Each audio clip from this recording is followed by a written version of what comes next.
अच्छा, 2013 का आपने चुनाव लड़ा, आपकी वाइफ ने, यहाँ अंजना गुप्ता जी ने, वो अनुभव कैसा रहा 2013 का चुनाव का आपका? हम कोई पीढ़ी दर पीढ़ी कोई राजनीतिक परिवार से नहीं है।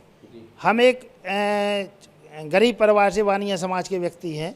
हमारे यहाँ कोई उद्योग नहीं चलते हैं। हम एक इसलिए हमने पहली बार हमने विधानसभा का चुनाव लड़ा, हमको बहुत अच्छा लगा और हमको भरपूर सहयोग मिला और हमको उस समय 13 में 15,544 बहुजन समाज पार्टी के मत भी मिले थे।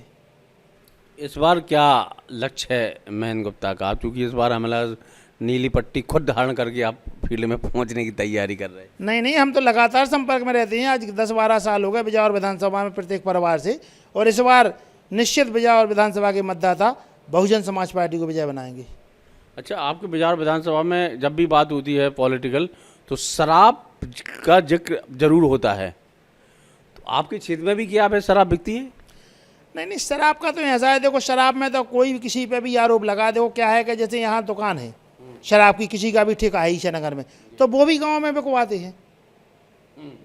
वो तो सिस्टम है, व्यापार है। अब वो यहाँ का ठेकेदार नहीं बिकाता, जो ईशानगर में जिसकी दुकान है वो बिकवाते, या माधगांव में जिसकी दुकान है वो बिकवाते गाँव में है। जो तो प्रचलन चल रहा है, आज से चल रहा है, जो तो शुरू से चल रहा है। तो क्या ये नियम है क्या कि अब ठेके से बाहर बिकने दो दारू शराब? नहीं, ये कोई नियम नहीं है, लेकिन अब प्रशासन की मिली भगत है तो बिकती है।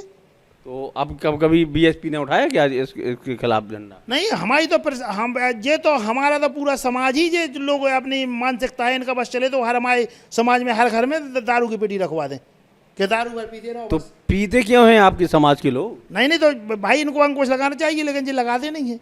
नहीं, आपने कहा कि हमारे समाज के लोगों को इस शराब पिलाते हैं, तो पीते क्यों हैं? नहीं, ऐसा नहीं है। हमारे समाज के लोग बहुत सब लोग हैं, और अब हमारे जो सब जो लोग आदत बन गई थी वो सब लोग छोड़ चुके हैं, अब छोड़ते जा रहे हैं। और चलो, जागरूकता फैल रही है धीरे धीरे, लेकिन क्या जब तक आपने कहा लोभ लालच शराब, जब तक ये चुनाव में सामने आएंगे, निष्पक्ष चुनाव नहीं हो सकते, ना उम्मीदवार का चयन।